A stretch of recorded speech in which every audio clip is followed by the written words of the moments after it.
नमस्कार साथियों, आज का क्लास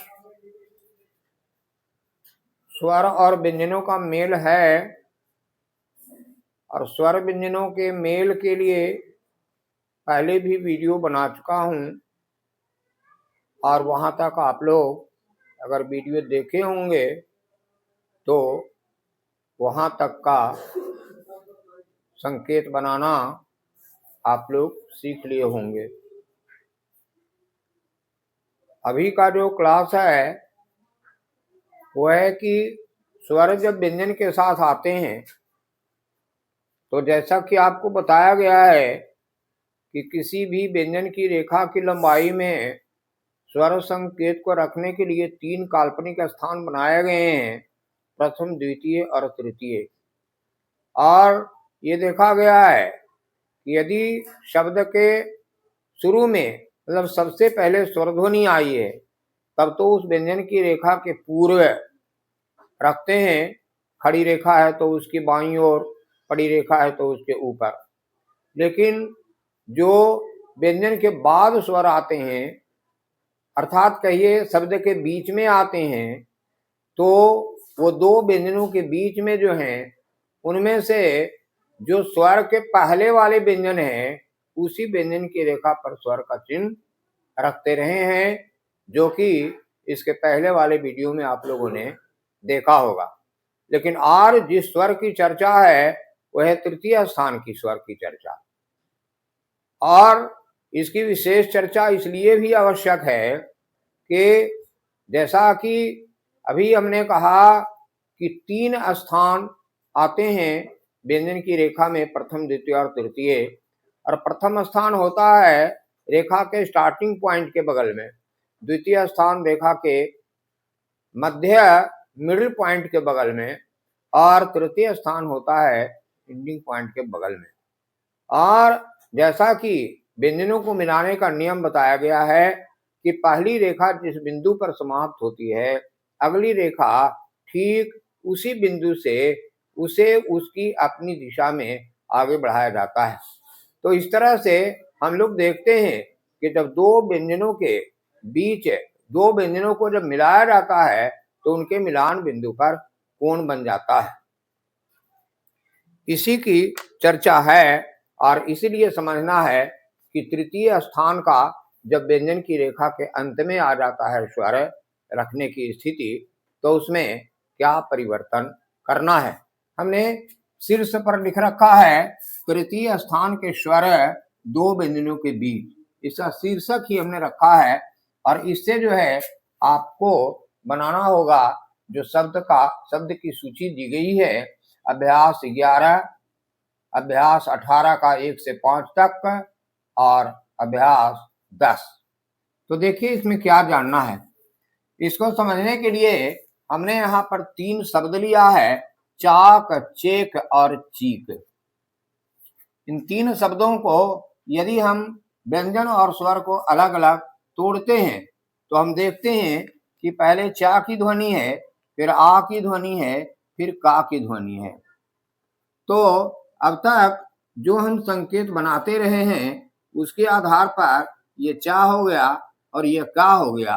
और चा के बाद जो स्वर आ रहा है उस स्वर के चिन्ह को चा के बाद रखते हैं और ये प्रथम स्थान का स्वर है जो आप लोग जानते भी हैं और यहाँ पर हमने दिखा भी दिया है। तो चा का प्रथम स्थान इसका स्टार्टिंग पॉइंट और चा के बाद मतलब इसके दाईं ओर इस तरह से आ का चिन्ह लगा देंगे तो चा हो गया। इसी तरह से चेक आता है तो फिर हम चा और का को जोड़ेंगे और ए की ध्वनि जो द्वितीय स्थान का है इसका संकेत द्वितीय स्थान में रखा जाएगा और चा के बाद आया है इसलिए चा के चिन्ह के दाईं ओर रखेंगे।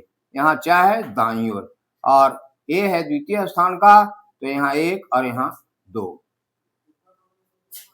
अब इसमें आते हैं, फिर यहाँ पर हम चा और का संकेत बनाते हैं और चा के बाद ई आता है तो ये तृतीय स्थान का है। चा के बाद के लिए दाईं ओर 1 2 3 तो यहाँ ई आता है। अब गौर करने की बात यह है कि जब हम ये लिखते हैं तो इसमें आ को पहचानने में कोई दिक्कत नहीं होती है, यहाँ भी कोई दिक्कत नहीं होती है, लेकिन यहाँ जब हम आते हैं तो ऐसा लगता है कि यह जो स्वर का संकेत है बिंदु, वो च में भी सटा हुआ है और क में भी सटा हुआ है, तो हमको कंफ्यूजन यहाँ हो सकता है। तो यहाँ पर हम लिख देते हैं ये स्थिति कंफ्यूजिंग है। क्या है कंफ्यूजन? कि इसको चा के साथ पढ़ें कि का के साथ पढ़ें। चा के साथ पढ़ते हैं तो इसका तृतीय स्थान है ची होगा, और का के साथ पढ़ेंगे तो का प्रथम स्थान है और प्रथम स्थान में आ होता है, तो हम कंफ्यूज कर सकते हैं। इस कंफ्यूजन को हम दूर कैसे करेंगे इसको समझते हैं। देखिए, आपने बचपन में पढ़ा होगा कि इस तरह का व्यंजक अगर दिया हुआ है आपको योगफल निकालने के लिए 2 जोड़ 3 जोड़ 4, और आपको कहा जाता है कि इसको स्टेप वाइज सॉल्व कीजिए। स्टेप वाइज का मतलब होता है कि एक बार इसको हम दिखाएंगे कि 3 को 2 के साथ हम मिलाएंगे और इसके बाद 4 को मिलाएंगे। इसके बाद का स्टेज होता है कि 2 और 3 को मिला देने से 5 होता है, और तब हम 5 जोड़ 4 लिखते हैं, और इसके बाद का स्टेज आता है कि 5 और 4 को मिला देते हैं तो 9 होता है। अब ये तो बहुत सीधा सा है, लेकिन समझने के लिए हम दे रहे हैं। आगे आगे देखिए होता है क्या। तो ये देखिए, तो ये इस स्थिति में ये है कि हम बीच वाले पद जो है 3 जो है बीच वाला पद है, और उसको पहले वाले पद के साथ मिला रहे हैं। लेकिन इसको हम ऐसे भी कर सकते हैं कि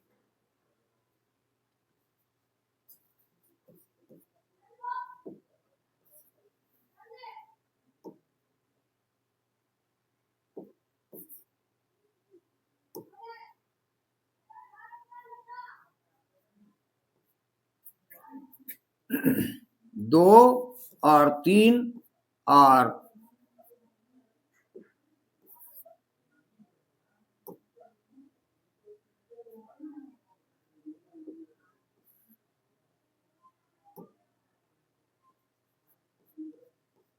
4 जो है, हम इसको ऐसा भी कर सकते हैं कि इस 3 को 4 के साथ मिलाएंगे, और तब अगला स्टेप होगा 2 और 4 3 मिलाकर 7, और फिर इसको मिलाकर 9। तो याद होगा बचपन में इस तरह के प्रश्न के लिए चैप्टर का नाम होगा साहचर्य नियम। साहचर्य शब्द का अर्थ होता है 7। तो इसमें यह बता रहा है कि एक स्थिति, पहली स्थिति में बीच वाले पद का साथी 2 है, और अगले स्टेप में यह बता रहा है कि बीच वाले 3 का साथी 4 हो गया है। लेकिन दोनों स्थितियों में योगफल दोनों का 9 आता है। तो इसी को कहा जाता है साहचर्य नियम, जो कि जोड़ और गुणा में लागू होता है। अब इस साहचर्य नियम को हम इसमें लागू करेंगे। जिस तरह से यहाँ पर 3 पद लिए गए हैं, 2 जोड़ 3 जोड़ 4, यहाँ पर च जोड़ ई जोड़ का। अब इसको हम यहाँ बैठाते हैं कि च जोड़ ई जोड़ का। अभी जो इसके पहले बनाया गया वो था इसके अनुसार कि बीच में जो स्वर आता है इसको उसके पहले वाले व्यंजन की रेखा के साथ रखते हैं।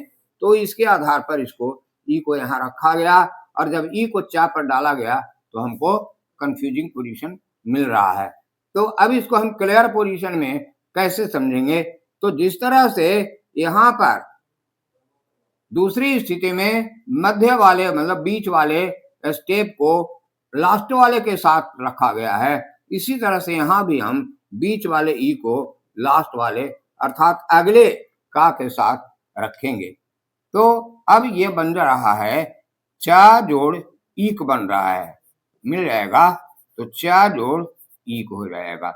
अब इसको लिखेंगे कैसे? तो ये रहा चा, ये रहा का। पहले ई को इस पर रखते थे, तो इस पर हमने रखने का प्रयास किया है, रखा ही है, लेकिन यहाँ पर ई को रखना है का के साथ। तो का के साथ रखते हैं तो का के पहले का मतलब ऊपर होता है और तीसरा स्थान का मतलब यहाँ होता है। इसी शब्द का संकेत ऐसा भी और इसी शब्द का संकेत ऐसा भी। यहाँ अब कोई दो रेखा के बीच में सटा हुआ नहीं ये आ रहा है, ये क्लियरली जो है ये का के साथ सटा हुआ है और का के तृतीय स्थान पर आया है। इसलिए अब जो है इसको हम कहेंगे कि ये क्लियर पोजीशन है, अब ये कंफ्यूजिंग नहीं है। तो अब हम इसी तरह से इसको लिखेंगे। इसका नियम जो बनता है हम लिखेंगे, पर इसके सहारे हम इन सारे शब्दों को लिखकर बता रहे हैं। देखिए यहाँ पर आ रहा है 3 शब्द, जिस तरह से यहाँ चीक था तो इसको हमने तोड़कर रखा है। ये तृतीय स्थान का स्वर है और 2 व्यंजन ट और मा के बीच में आ रहा है, इसलिए इसको इसके अनुसार तीसरे अथवा अगले के साथ रखेंगे। तो इसका संकेत बनाएंगे टा और मा लिख करके। इस ई को मा के पहले, पहले का मतलब मा के ऊपर का साइड होता है और इसका तीसरा स्थान यहाँ आता है। तो 3 शब्द का संकेत इस तरह से बनाएंगे। अब अफीम आ रहा है, इसमें फा और मा इस तरह से हम जोड़ देंगे। आ के लिए तो कोई बात नहीं है।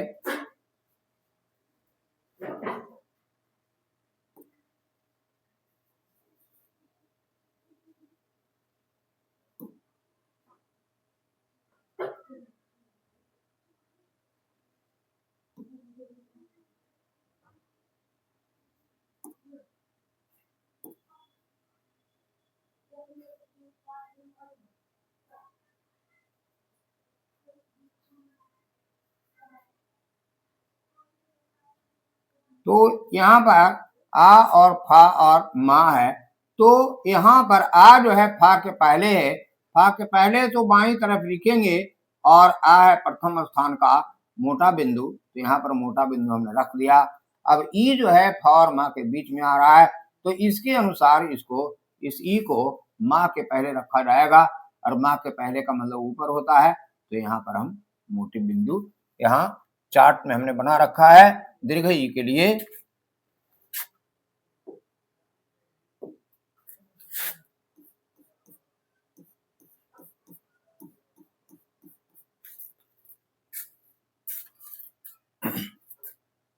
अब हम अगला शब्द लेते हैं।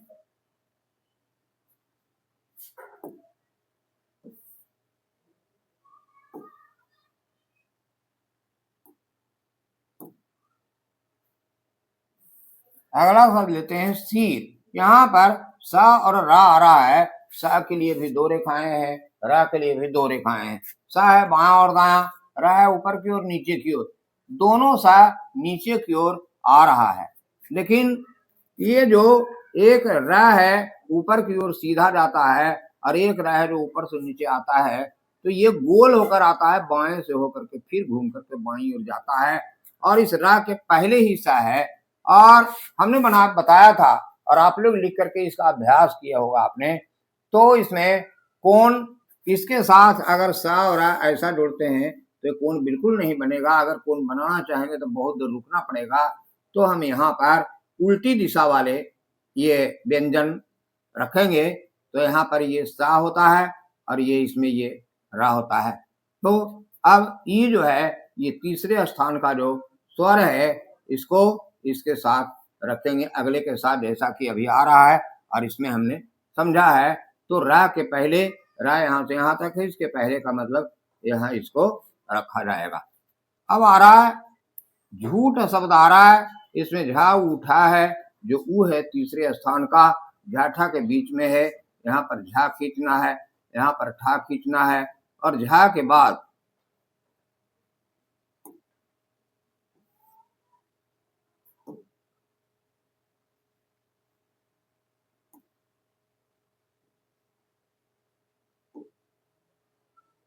यहाँ पर झा और ये ठा, और फिर यहाँ पर इसको काटना है, यहाँ इसको भी काटना है। अब ऊ का चिन्ह जो है ठा के पहले, ठा के तीसरे स्थान, ठा के पहले का मतलब इसके बाईं ओर होगा और तीसरा यहाँ आता है, तो यहाँ पर ऊ का निशान दिया जाएगा। अब आ रहा है मूली, तो यहाँ माँ लिखना है और ये ला लिखना है। ये तो जोड़ना पहले ही सीख गए हैं आप लोग कि कौन सा माँ लिखना है, कौन सा ला लिखना है। इसमें हम देख रहे हैं कि ऐसा माँ ला लिखते हैं तो स्पष्ट कोण बन रहा है। अब ऊ यहाँ पर जो स्वर आ रहा है वो तीसरे स्थान का है, ये भी तीसरे स्थान का है, लेकिन यह तो अंत में है। यहाँ उलझन होता है कि बीच में आ जाता है तीसरा का तब। तो ये नियम केवल जो तीसरा स्थान का स्वर बीच में आया है दो व्यंजनों के बीच में, यहाँ पर दो व्यंजनों के बीच में, तो उसी के लिए ये बदलाव किया गया है। तो माँ के बाद हुआ तो ला के पहले, ला यहाँ तो यहाँ तक आता है, इसके पहले ये बाईं तरफ होगा और तीसरा यहाँ आता है। और ला के बाद जो ये है तो ला के बाद यहाँ पर लिख देंगे, इसमें तो कोई उलझन है नहीं।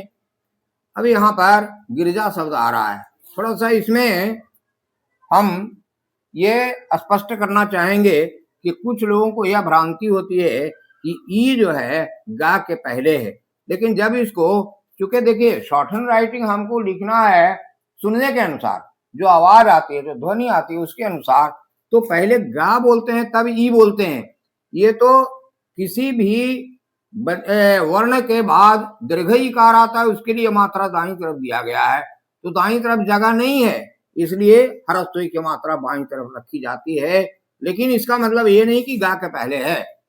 उच्चारण में, आवाज में, ध्वनि में गा के बाद ई है, जो तोड़ने से क्लियर होता है। तो गा के बाद ई है जो रा के पहले बोला जा रहा है, इसलिए इस ई का चिन्ह जो है ये रा के पहले रखा जाएगा। और ये गा रा जा हमको कैसे लिखना है, तो इस पहले ही सोचना है कि रा के लिए दो रेखा है और गा पड़ी रेखा है और रा के बाद जा आ रहा है। तो ये बताया गया कि कोण बनाने के लिए मिलान बिंदु पर 90 से कम डिग्री का कोण बनना चाहिए। और इसलिए हम देखेंगे कि जा चूंकि निश्चित है कि ऊपर से नीचे आएगा और रा का विकल्प है ऊपर और नीचे, तो ऊपर की ओर रा ले जाएंगे और फिर ऊपर से नीचे आएंगे तब कोण बनेगा। तो रा ऊपर की ओर जाएगा।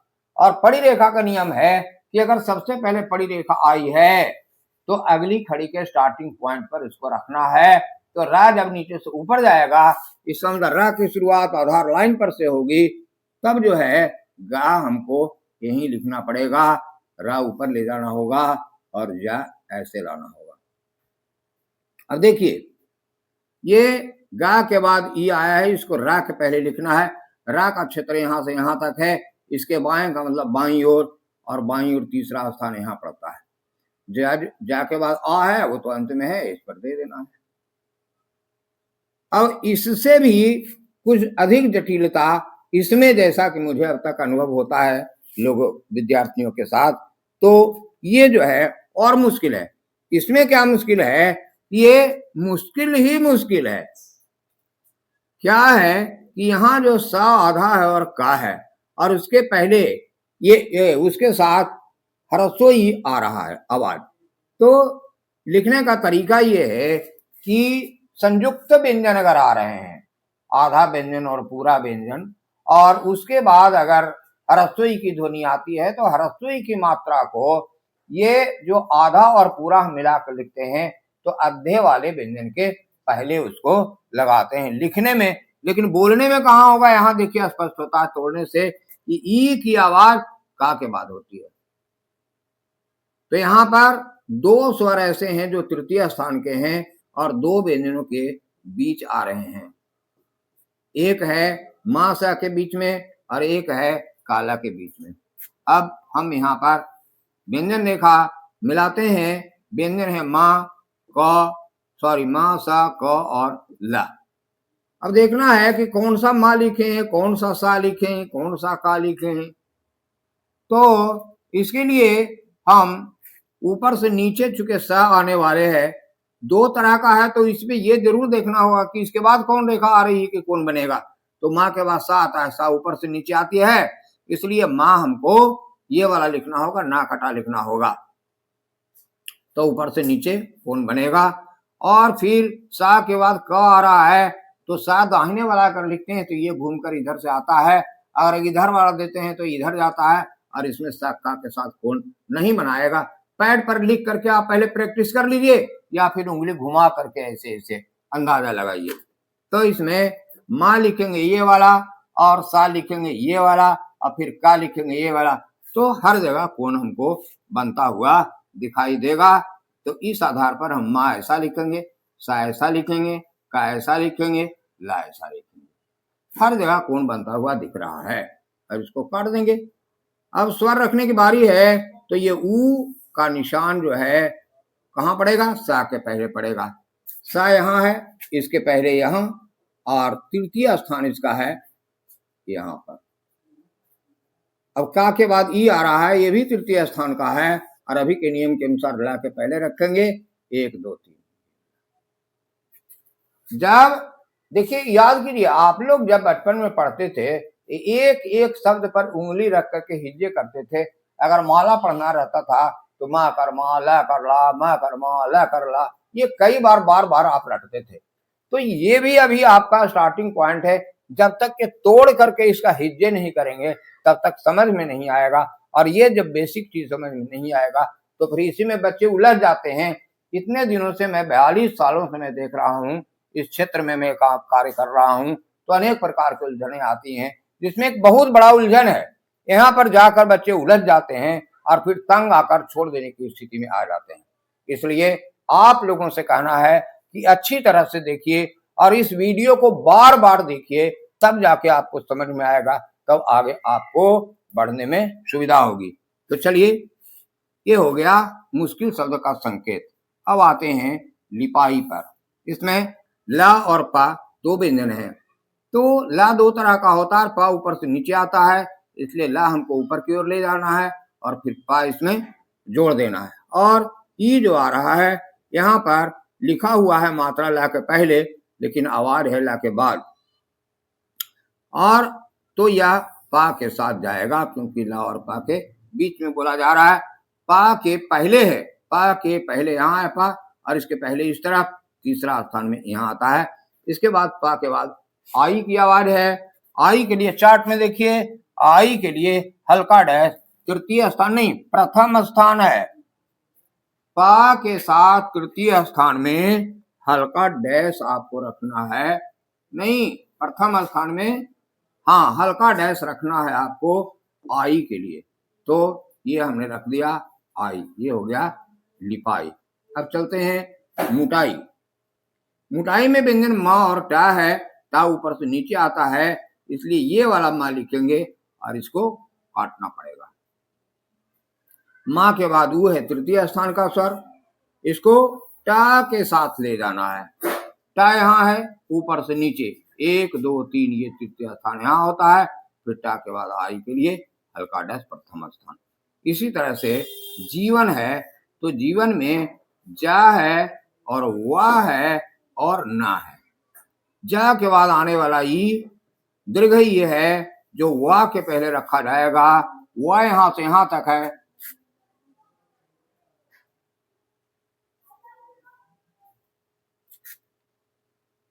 वाह यहाँ से यहाँ तक है, तो इसके पहले के लिए यहाँ होगा और तृतीय स्थान यहाँ है जीवन। तो मैं फिर से कहना चाहता हूं कि इस वीडियो को आप बार बार देखें और एक एक अक्षर को सुने, एक एक अक्षर को देखें और किस तरह से इसको लिखा जाएगा।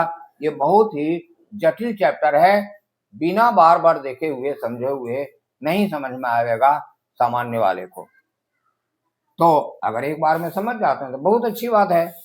तो ये है, तो इस तरह से हम देखते हैं कि तृतीय स्थान का स्वर बीच में आने पर इसको कैसे रखा जाता है।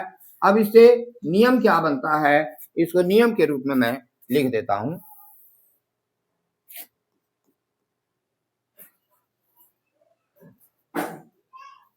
तो ये रहा आपका ये नियम, यहाँ पर लिखा हुआ है कि तीसरे स्थान का कोई भी स्वर जो दो व्यंजनों के बीच में बोला जाए, उसका चिन्ह अगले व्यंजन की रेखा के पूर्व उसी के तीसरे स्थान पर रखा जाएगा। ये नियम सारे यहाँ पर इसमें लागू हुआ है। तो आप लोग नियम को पढ़ लीजिए और फिर जब भी आप अभी शब्द संकेत में लिखते हैं तो ये स्वर का 4 टाप जरूर अभी रखिए और इसमें सर्च करके देखिए कि कौन सा स्वर किस स्थान पर किस रूप में आएगा। तो ये है, और इससे आप लोगों को बनाना होगा अभ्यास 11, 18 का केवल 1 से 5 तक इसलिए कह रहा हूं कि किताब में जो है 6 के बाद से कुछ दूसरा चीज दिया हुआ है जो इसमें नहीं अभी लागू होता है, तो इसलिए 5 तक ही बनाएंगे। और जो है आप अभ्यास 10 बनाएंगे जो शॉर्ट से लॉन्ग करना है। ये जो है आप इसके अभ्यास के बाद आप लोग बनाएंगे। तो मैं पुनः यह कहना चाहूंगा कि यह बहुत ही क्लिष्ट चैप्टर है, बहुत ही डिफिकल्ट चैप्टर है, और यहाँ आकर ही लोग विचलित हो जाते हैं। समझ में नहीं आता है लोगों को, बाएं दें कि दाएं दें, ऊपर दें कि नीचे दें, किसके साथ दें। इसलिए इस वीडियो को बार बार आप लोग देखें और तब कहीं जाकर समझ में आएगा, और तब आप अभ्यास बनाएं। और उसमें भी अभ्यास पहले पैड पर बनाएं, पैड पर बनाएं। जब आप संतुष्ट हो जाएं कि ठीक है, तब उसको नोटबुक पर उतारें। तो आज इतना ही, फिर अगले वीडियो में मिलते हैं। नमस्कार।